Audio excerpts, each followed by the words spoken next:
Hello viewers, welcome back to Daily Retro. Today we've got a little top 5 for you guys. So I've seen a little bit of footage from other YouTubers doing a top 5 of games that they always come back to. I've seen this on Eddie's channel, Roller X Core, and Retro Bear, and Stu Generation Pixel. And yeah, I was just really intrigued to do my own little video. It really did make me think about what I always come back to. Really interesting videos from those guys, so I will link those down in the description as well. But yeah, without further ado, we'll get into it. This is just a little impromptu video, as you can see from this angle. I don't really use the webcam that much, but today's an exception, so yeah. So similar to Eddie, we'll start off with a honourable mention as such. So this is a retro, one of my older games, let's say, not called it retro, one of my older games that I always come back to and play multiplayer with the wife. And that is Zombies, or Zombies Ate My Neighbours on the Genesis. And yeah, I've mentioned this game a few times on my channel. Really enjoy it multiplayer.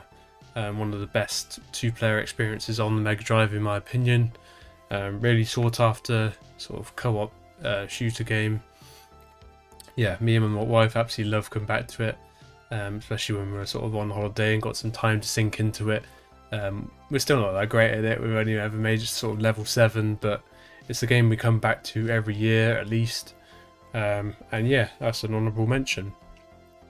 So, getting into the top 5. Number 5 is... It's probably going to go from sort of more modern to older.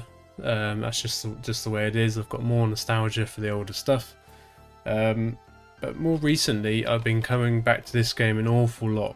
It is a game that even though you complete it, it's still got a ton to do in it.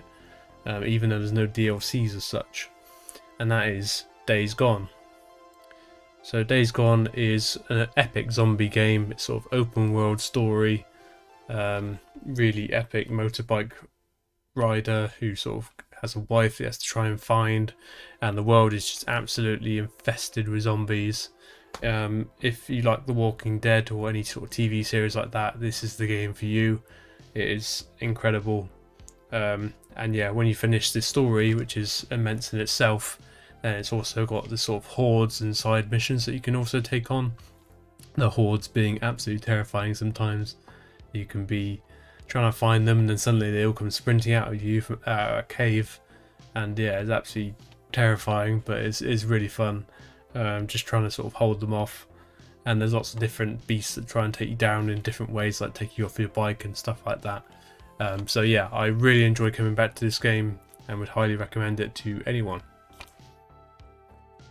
So next up, we've actually got what was meant to be a PS3 title, but I was kind of saddened to find that even though this is one of my favourite RPGs of all time, I think I sold my PS3 copy about 5-6 years ago before I even started really properly collecting like I do now. But I've got the re-release that the wife bought me about in January last year, and that is Kingdoms of Amalur Re-Reckoning. I recently bought the collector's edition of this, as you may have seen in my previous videos. Yeah, an epic RPG. Was originally on the PS3. I really need to get myself a copy. It's really cheap on the PS3, only £1.50 I think. And yeah, on the PS4 they've decided to create a new DLC for it called Fatesworn, which I've just downloaded and I'm about to sink my teeth into. From the reviews I've watched, it is a really good DLC if you are a fan of the game. And obviously I am. I've completed it twice, once on the PS3, once on the PS4. And really enjoyed it. It's just it's an RPG that has incredible combat. It's amazing combat system, better than games say like Dragon Age, which I still love, but the combat is nowhere near as good as Kingdoms of Amalur. Almost on par with Dragon's Dogma on a combat perspective, but is more fast paced than any other RPG I've ever played. So if you're into RPGs but only the sort of fast-paced ones, then this is definitely the game for you. Doesn't have any voice acting in it, which kind of for the main characters as such, which is kind of a shame. But yeah, a really good solid title from THQ Nordic. So at number 3 we have a PS3 game that has a PS4 release similar to what I just talked about. So that's Dragon Age Inquisition. And I'm not really talking about Dragon Age Inquisition standalone, to be honest. I'm talking about the actual whole series. I recently it was only recently this year, I think, that I discovered that Dragon Age Inquisition was on the PS4. The PS3 version was sort of released towards the end of the life cycle of the PS3 and sort of the beginning of the PS4 era. So the PS4 copy is actually really cheap. It's less than a £5. PS3 copy is probably even cheaper than that. But I like to just, every year pretty much, I just go back and play Dragon Age Origins, Dragon Age 2, and Dragon Age Inquisition. But Inquisition is always the one I enjoy the most. It's just got so much action, so many side quests, and recently bought the Prima game guide for it. That is a beautiful piece of artwork, if anything else.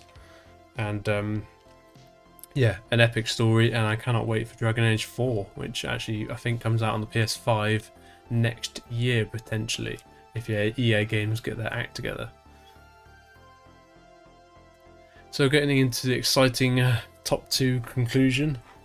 I've talked about this game maybe once before on my channel, so it may be not a huge surprise, but that is Need for Speed Carbon. So maybe a surprise for some of you guys that it's not all RPGs. Yeah, I love my arcade races when they're really well made. This is a really well made arcade racing game. Came out on the PS3 as well, which I recently picked up as well. And very cheap to play. And yeah, I think I've lost count how many times I've completed it over the years.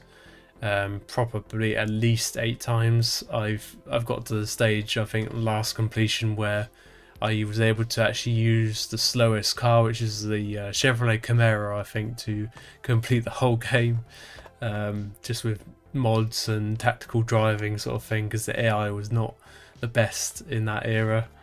But yeah, I love it. Yeah, I've got so much nostalgia for it. I love the Fast and Furious movies, and did when I was younger. So that really made me get into the Need for Speed titles, and Carbon was the first one that sort of inspired a love for it. So yeah, that's my number 2.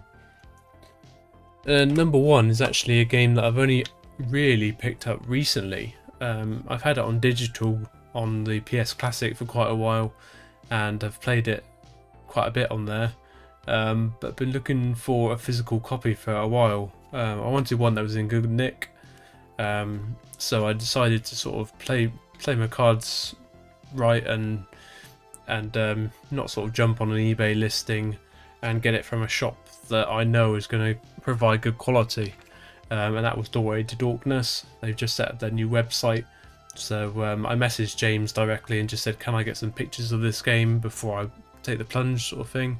As it's not a cheap PS1 game, and it is quite hard to find, especially in good condition. So anyway, that is Hogs of War. So little known fact, this was voice acted by Rick Mail, one of my favourite comedians, actors, whatever you want to call him. Sad loss for the comedy world when he passed away a few years ago. Absolutely loved I think it was Man Down. Yeah, Man Down, with Greg Davies as his sort of last hurrah series before he passed away. He was hilarious in that, and just everything he was in, like Bottom and The Young Ones. My dad got me into that when I was a lot younger, and yeah, I cry with laughter at Rick Mail. It's uncontrollable. So when he was in a game, it was just hilarious. And this game has sort of made me realise how much I love this sort of style of gaming. So turn-based action games, a bit like Worms, or Worms 3D more like. This is like a 3D army game where you take on persona of a team of pigs, who are these sort of American pigs, and then you've got certain missions to take back territories and kill the other pigs in like Germany and Japan and things like that. Yeah, not very PC now, but was only released in 2000, I think. in power regions. So it is a 22-year-old game now. I think I paid 25 quid for it, but it is in beautiful condition and all complete, and the disc is almost perfect, which is very hard to come by now for a CD-ROM. But yeah, that is my top game that I come back to, and I'm playing for it again at the moment, which tells you something. On the PS Classic, I just ripped the ROM off this onto the PC, put it on my Google Drive, downloaded it onto the USB stick, and then my PS Classic plays it. Yeah, I love it, and would highly recommend playing it. If you've not played it before, I would recommend just either getting a demo or downloading the ROM and then buying it later, sort of thing. Not that I condone that sort of thing, but you might have someone you can borrow it off as well. But yeah, that is the top game I come back to, and I can't believe I've only recently picked it up, to be honest. So yeah, that's my top 5, guys. Hope you've enjoyed those games that I go back to. Yeah, absolutely love all of them, but I hope you've enjoyed listening to why I love them so much, and see you very soon for another video. Cheers.